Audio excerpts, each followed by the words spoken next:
E aí, companheiros, companheiras, é um prazer estar outra vez aqui falando com vocês. A gente vai seguir falando aqui sobre Brasil Colônia, né? Mais especificamente sobre o processo de organização das colônias. Eu estou procurando minha caneta porque eu só gosto de falar segurando uma caneta, né? E essa caneta aqui, que é a caneta do Bolsonaro, então eu estou procurando outra.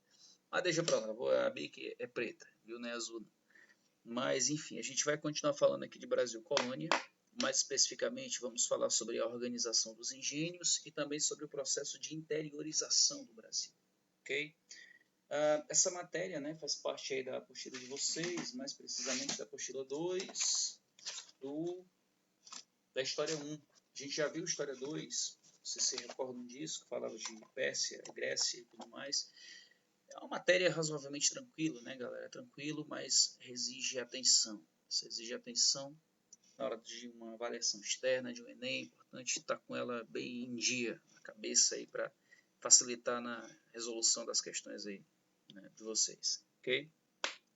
Então, falando sobre engenho, isso aqui é mais ou menos o que seria um engenho. Vocês já devem ter conhecido algum.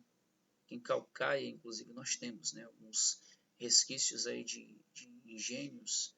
E vocês já devem ter ido, acredito que boa parte de vocês, ali em Redenção, né, ou por vontade própria, ou através de uma aula em campo, né, organizada pela escola. Vocês já devem ter ido para um exemplo, né, de um engenho. Isso aqui é mais ou menos a organização, ok? Você tem aqui a casa grande, nesse caso aqui uma casa duplex, uma típica casa colonial com 4 águas. Aqui você tem uma casa pequena, né, com poucas possibilidades de saída, que é a senzala. Aqui você tem o espaço em que a cana era moída. Aqui a cana era confeccionada, ela era moída, certo? Depois ela era fervida. Era legal a gente tirar uma aula inteira só para falar sobre a produção da cana, mas isso não vai ser muito viável aqui. Então, mas era dessa forma que a cana era feita. Ela era, pegava o caldo da cana, aquilo era cozido durante um certo tempo, aí se produzia o melaço, que lembra um pouco o que seria uma rapadura hoje. Aquilo era vendido, né? Produzia-se um açúcar mais escuro. Esse açúcar branco, cristalizado, é uma tecnologia holandesa, né, que viria a posteriori, né? Mas nesse momento, assim o açúcar era produzido. Era comum também você ter dentro dos engenhos uma capela, uma representação da Igreja Católica, isso era muito comum. E você tinha a força de trabalho, né? Você tinha os negros espalhados por todos os lugares, né? Trabalhando na plantação da cana, as mulheres trabalhando na casa grande e tudo mais. Então você tinha toda uma organização que se propunha a ser autossuficiente. Até porque nessa época no Brasil, no começo do período colonial, não existiam as cidades como nós entendemos hoje. Não tinha como você ir no centro ou na Calcaia, como as pessoas costumam falar aqui no nosso município, né? Na Calcaia, né? Em Calcaia, né? Na Calcaia, né? Mas enfim, erradamente o povo fala assim. Mas enfim, então a alimentação era produzida basicamente dentro do próprio engenho, ok? Haviam as pessoas que trabalhavam, né, que eram responsáveis por fiscalizar, havia um feitor, né, que era o administrador da fazenda, o homem de confiança do senhor engenho. Haviam também, comumente, ex-escravos, né, libertos, que faziam papéis de capitães do mato, que capturavam negros, né, fugidos, ou então faziam outros tipos de trabalhos, né, para os senhores de engenho. Quando eu falo em trabalhos, os mais variados possíveis, né? Então tinha toda uma organização de vigilância, de punição, de trabalho, de vida social, era tudo mesmo centrado, né? E o senhor de engenho, ele era por excelência o homem poderoso desse início da colonização. Não havia um poder centralizado muito forte nesse período, então não se temia tanto, por exemplo, a figura de que seria um governador, um presidente de província, não se temia tanto. Era como se fosse um exemplo anacrônico de um feudo, digamos assim, em que eles eram meio que autossuficientes mesmo. E o senhor de engenho exercia quase que o papel de um senhor feudal mesmo. Ele era a lei, ele instituía as concepções de certo e errado, o que se podia, o que não se podia fazer. Ele era o cara para quem você teria que recorrer em toda e qualquer situação. O senhor de engenho era o poder de mando. era poder de se candidatar a uma função pública. Sabe? Começou a chover, galera, não sei se isso vai atrapalhar no som aí, se vocês estão me ouvindo bem. Espero que sim, depois eu vou testar para ver se dá para ouvir bem. Então, ser o senhor de engenho era ter poder de mando, digamos assim, era a posição mais importante que havia, né, dentro das províncias, das capitanias, né, e por aí vai. Tá bom? Então, esse aqui era o esquema de um engenho. Essa aqui era a típica família brasileira, a família branca, a família patriarcal, a família católica e escravagista. Família branca, apesar de nessa foto você vê que nem todo mundo é branco, né? Mas essas três pessoas aqui atrás são serviçais. Aqui você tem a família, né? Essa daqui provavelmente é a esposa. Essa daqui não dá para distinguir bem se é uma mulher branca ou negra. Mas daqui para cá, ó, esses quatro são representados pelo chefe da família, pela esposa e pelos filhos. Uma família branca, dentro daqueles moldes, né, cristãos europeus e moldes católicos também. Era uma família patriarcal porque todo o poder é centrado na figura do pai. Então a mulher deveria prestar absoluta obediência ao seu esposo, assim como os filhos também obediência ao esposo, sem grandes contestações, né, com total resiliência, enfim, ela não deveria oferecer qualquer tipo de obstáculo. Lembrando que os tratamentos dados, né, para as meninas e para os homens eram tratamentos muito diferenciados. Você, quando tinha um filho homem nessa época, né, o senhor de engenho, ele introduziu o filho homem numa vida adulta muito cedo. Eu estou falando de bebida alcoólica e bordéis mesmo. Enquanto que as meninas, né, elas eram geralmente mais aprisionadas, elas ficavam presas em quartos e, em raras exceções, poderiam sair de casa para uma missa, para um enterro, coisas do tipo, elas poderiam sair. Os casamentos, né, de famílias mais ricas, você ainda tinha a coisa do arranjamento, certo? De se arranjar uma pessoa importante para a menina casar. E apesar que isso não era uma regra, viu, pessoal? É muito complicado você tentar fazer com ciências humanas o que se faz com ciências da natureza, por exemplo, que é aplicar uma regra, certo? Uma lei. Isso não funciona. Essas práticas elas aconteciam, casamentos arranjados, mas é claro que isso não era uma regra absoluta, totalitária. Haviam muitas exceções, ok? Mas as meninas era muito comum, né? A partir dos 15 anos você já arranjava um marido. Inclusive essa festa de 15 anos, que é muito comum ainda entre as meninas, vem daí. Né? Era o momento em que o pai apresentava sua filha para a sociedade, ou mais precisamente para os pretendentes. Né? Você mostrava sua filha e dizia, interessados, por favor, entrar em contato. Era mais ou menos assim que acontecia. Né? Então, hoje você ainda tem resquícios, né? A sociedade brasileira ainda é extremamente machista, estou falando de hoje, ainda é extremamente misógina, trata as mulheres como propriedade privada, a gente vê essas coisas ainda. A sociedade brasileira é homofóbica, a sociedade brasileira é violenta, então nós ainda temos muitos resquícios desse período colonial presentes, que era a típica família branca, viu, galera? Branca, a organização familiar, né, as organizações familiares indígenas e africanas não eram nem contabilizadas, né, pelo governo geral. Então é difícil você avaliar os padrões de família. Assim como até hoje, eu gosto de trabalhar passado e presente. Até hoje, muitas pessoas insistem naquela definição de família apenas naquela visão europeia, branca, católica, né, que diz que família é homem, mulher e filhos. Né, e desconsidera a existência de muitos outros formatos de família que divergem desse formato aí tradicional. Né? Mas, enfim, isso aqui era que é um mapa moderno do Brasil, evidentemente que no Brasil colonial não era assim, mas é só para colocar em evidência, né, como o Brasil era, como ele foi sendo interiorizado, ok? A primeira produção do Brasil foi o pau-brasil. Você está vendo aqui o formato, você vê aqui, ó, principalmente na região sudeste, pegando aqui uma partezinha do nordeste, ok? O pau-brasil foi retirado daqui. Para você, meu amigo, que nunca viu uma árvore de pau-brasil, é essa daqui, ó, viu? E ela era valiosa por causa do tal líquido vermelho amarronzado que tem dentro dela, que era utilizado para tingir roupas na Europa. Essa árvore ela era muito abundante aqui no litoral do Brasil, muito mesmo. No entanto, ela foi tão retirada que ela entrou em processo de extinção, né? Assim como a Mata Atlântica como um todo entrou em processo de extinção, ok? É só o primeiro produto aqui retirado de fato. Dá para se dizer que enfim, a cana-de-açúcar foi a segunda cultura introduzida, né? Agora, interessante é que a cana-de-açúcar é extremamente importante, mas se você olhar, ó, a plantação de cana é esse ponto preto aqui, ó, é relativamente pequeno, você olhando a nível de mapa, né? Mas ela era a produção mais importante desse começo da colonização. Você vê que ela pegava boa parte do litoral, desde o sudeste até aqui a região nordeste, a cana-de-açúcar foi o produto mais valioso do Brasil durante muito tempo, ok? Inclusive, a outra coisa responsável pela interiorização foi a pecuária. A prática da pecuária, ela de início, ela coexistia nos mesmos ambientes da produção do açúcar. No entanto, à medida que o gado aumentava, isso começou a gerar problemas, porque o gado começou a ocupar espaço em que você tinha solo adequado para plantar cana, né, que era o solo de massapê, e também acontecia muito do gado comer a cana.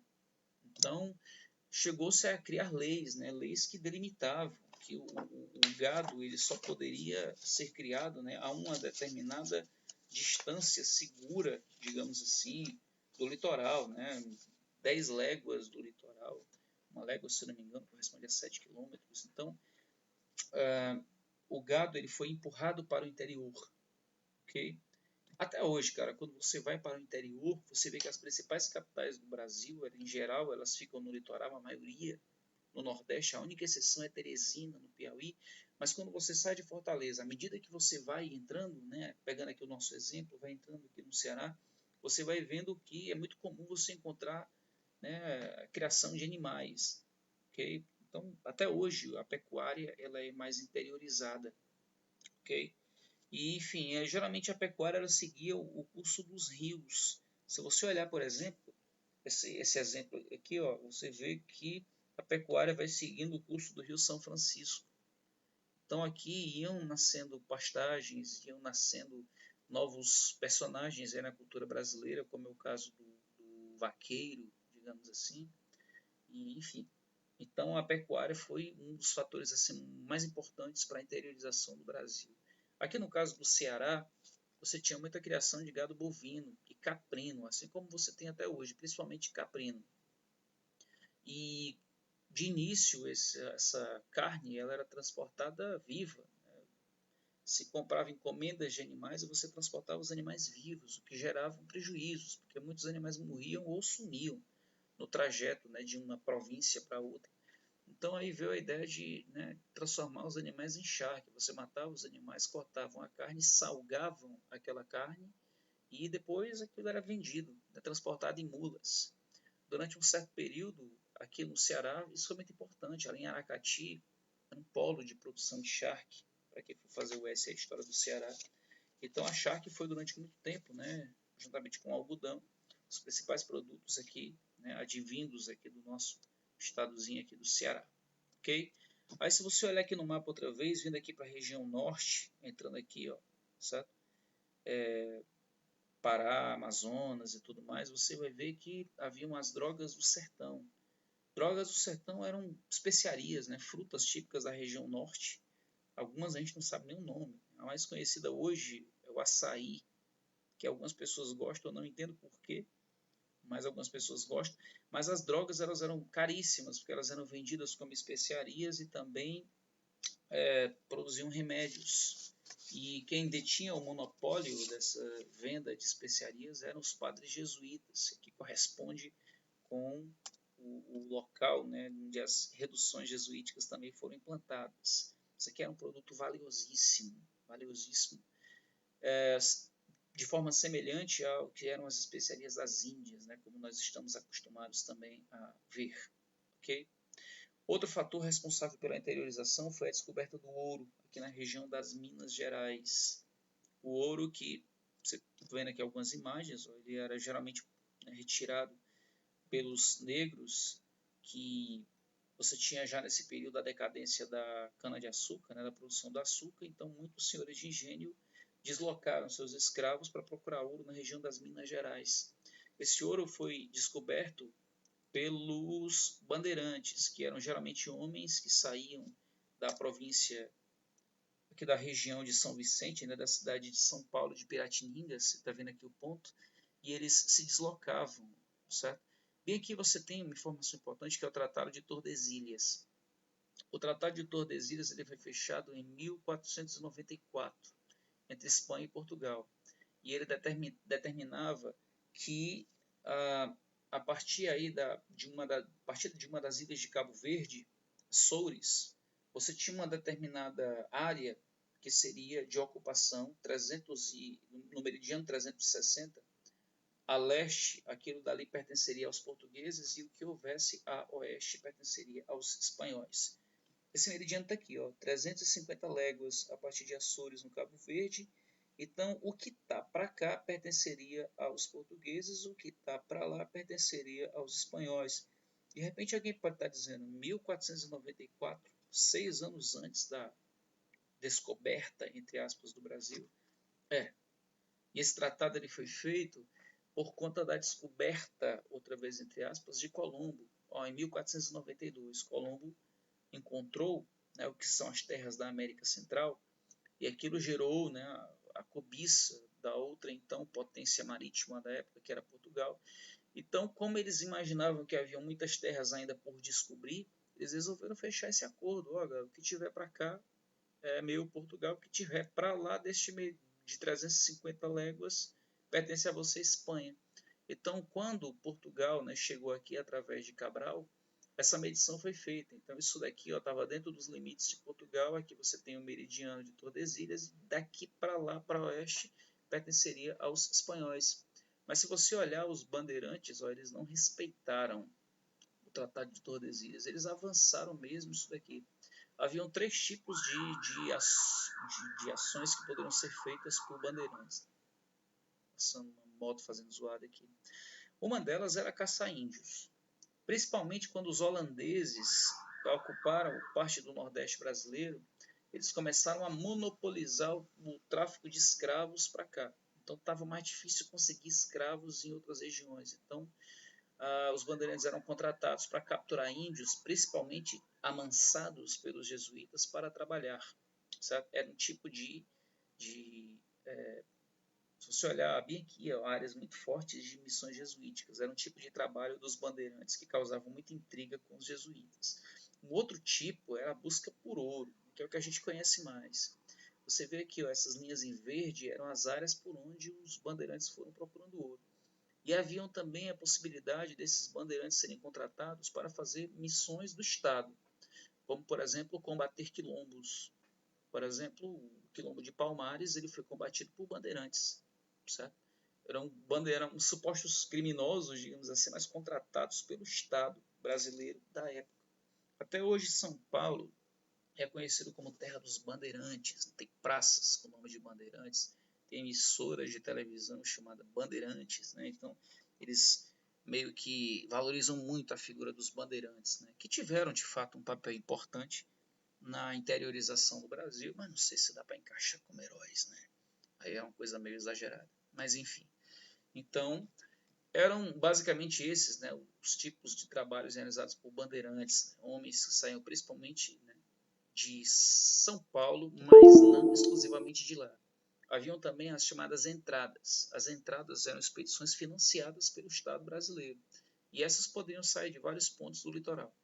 As bandeiras geralmente eram expedições particulares, e as entradas eram expedições financiadas pelo Estado brasileiro para fazer alguma coisa, certo? Algum tipo de trabalho, certo? Isso aqui é imagem mais ou menos do que seriam os bandeirantes, né? Homens armados, eles eram vários homens armados que entravam com índios amansados, também armados, levavam clérigos para darem assistência religiosa, então tinha toda uma estrutura pronta, né, para invadir mesmo o território. E eles expandiram muito, né, o que nós entendíamos por Brasil na época. Você olhar aqui, seguiram mais ou menos o curso, né, do nosso território, e por aí vai. Então, os bandeirantes tiveram realmente uma participação importante. E descobriram ouro aqui na região das Minas Gerais, mas se você olhar aqui pelo mapa, não foi só na região das Minas Gerais, aqui, descendo aqui para o centro-oeste, você também, né, teve ouro sendo encontrado. Então, a região centro-oeste ela passou a ser uma área ocupada, por essas pessoas que iam em busca de enriquecimento. Não muito ocupada, né? A ocupação de fato da região centro-oeste se intensificou com a criação de Brasília, né, nos anos 50, mas aqui você já tinha uma preocupação de interiorizar o território brasileiro. Estamos falando, né, ainda da primeira parte da colonização do Brasil, ok? Mas enfim, foi um fator muito importante. Muitas pessoas vieram para cá em busca de enriquecimento. Então a mineração teve de fato um fator, né? Foi de fato um fator de muita importância para a interiorização do Brasil, assim também como os padres jesuítas. Os padres jesuítas, pronto. Isso aqui é um mapa mais ou menos do espaço que os jesuítas ocuparam, certo? Onde tem essa cruz, não sei que cor é essa, acho que é preto, cinza, sei lá que cor é essa. Mas essas cruzes aqui que vocês veem é mais ou menos o curso, né, das missões jesuíticas. Esses padres, como eu já expliquei em outras aulas, eles vinham para cá com a intenção mesmo de expandir, né, o rebanho católico, mazelado na Europa pela reforma protestante. Eles iam seguindo cursos de rios. Então você vê que eles, né, foram muito fortes aqui em partes do Nordeste, na região Norte. Aqui também, ó, quando você desce aqui, você também tem jesuítas. No entanto, tem uma diferença. Aqui são missões espanholas, certo? A Companhia de Jesus ela foi fundada por Inácio de Loyola, na Espanha. Então havia Companhia de Jesus na Espanha e em Portugal. E aqui você tem as missões jesuíticas, né, portuguesas. Havia uma certa rivalidade entre as duas, viu? Até porque não se tinha um espaço delimitado, como a gente está vendo aqui de Brasil, não. Então, por exemplo, esse povoado aqui de Sete Povos das Missões era uma missão jesuítica espanhola, mas que estava dentro de um território já ocupado por brasileiros, né? Por brasileiros não, por portugueses que dominavam esse território. Isso gerou um conflito muito intenso, porque os espanhóis não queriam abrir mão dessa missão jesuítica, mas ao mesmo tempo já haviam cidades importantes, construídas por brasileiros, então ninguém queria perder. Isso gerou muitas discussões, muitos tratados, como vocês podem ver. Você pegar a apostila de vocês, por exemplo, se vocês derem uma olhada, vocês vão ver, ó, você tem o Tratado de Utrecht, você tem o Tratado de Lisboa, Tratado de Madrid, que eram vários tratados, né? Tratado de Badajoz, que eram tratados feitos entre portugueses e espanhóis para definir o destino da colônia de Sacramento, certo? Que os espanhóis não queriam perder, e os Sete Povos, as missões também, enfim, que ninguém queria perder. Eram dois locais muito importantes, principalmente a colônia de Sacramento, que portugueses e espanhóis, né, disputavam mesmo no dente, né? Enfim, no final das contas, esse território, o território dos sete povos, as missões, acabou ficando mesmo como possessão portuguesa, como a gente vê, né? Está aqui incluso no território brasileiro. Então, o território brasileiro foi um território que foi sendo forjado, né? Gradativamente forjado. Aos poucos, o Tratado de Tordesilhas perdeu o sentido. Usou-se a máxima romana, né? A lei máxima romana, que dizia que quem ocupava era proprietário. Então, se os portugueses ocuparam esse território, então eles acabaram se apropriando, né? E aos poucos o Acre mais tardiamente, alguns territórios foram perdidos por causa da Cisplatina, mas aos poucos o território brasileiro foi sendo forjado tal qual nós conhecemos hoje, correspondendo a quase metade aqui da América do Sul, ok? Então aqui é uma explicação muito resumida, né, do que foi a ocupação do interior do Brasil, tá ok? Então qualquer dúvida, usem os mecanismos aí que vocês puderem para perguntar, e aí eu vou explicando para vocês aí na medida do possível, tá bom? Então, galera, um abraço para vocês, até a próxima, a gente se vê. Fiquem atentos aos fóruns, às atividades aí, para a gente poder fazer uma avaliação bem legal de vocês, tá bom? Abraço, galera, até a próxima. Tchau.